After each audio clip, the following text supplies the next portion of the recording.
பல ஆண்டுகளுக்கு முன்பு பிரான்ஸ் நாட்டில் உள்ள சிறிய நகரமான லூட்ஸ் நகரில் ஒரு நல்ல மனம் கொண்ட சிறுமி வாழ்ந்து வந்தாள். அவள் பெயர் பெர்னடெட் சுபிரோஸ். பெர்னடெட் மிகவும் எளிய குடும்பத்தை சேர்ந்தவள். தினமும் தன் தங்கையுடன் காட்டு வழியாக சென்று மரக்கட்டைகள் சேகரிப்பாள். ஒரு நாள் அவர்கள் மாசபியேல் குகை அருகே சென்றபோது திடீரென ஒரு பிரகாசமான ஒளி தோன்றியது. அந்த ஒளிக்குள் வெள்ளை உடை அணிந்த அழகான ஒரு அன்னை நின்றிருந்தாள். முகத்தில் இனிய சிரிப்பு, கண்களில் அளவற்ற அன்பு. பெர்னடெட் பயப்படவில்லை, ஏனெனில் அந்த அன்னையின் முகத்தில் அன்பும் அமைதியும் மட்டும் இருந்தது.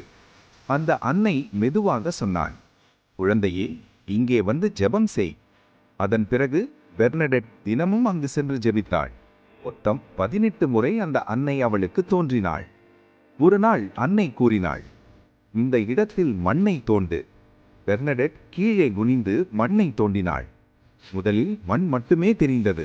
ஆனால் சிறிது நேரத்தில் அங்கிருந்து தண்ணீர் பீரிட்டு வெளிவந்தது. அந்த நீர் ஒரு அதிசய ஊற்றாக மாறியது. உலகம் முழுவதும் மக்கள் வந்து அந்த நீரால் ஜெபித்து குணமடைந்தனர். அந்த அன்னைதான் இன்று உலகம் அறிந்த அவர் லேடி ஆஃப் லூட்ஸ். இன்று அங்கு பெரிய புனித தலம் உள்ளது, sanctuary of our lady of Lourdes. ஆண்டுதோறும் கோடிக்கணக்கான மக்கள் அங்கே சென்று ஜெபிக்கின்றனர்.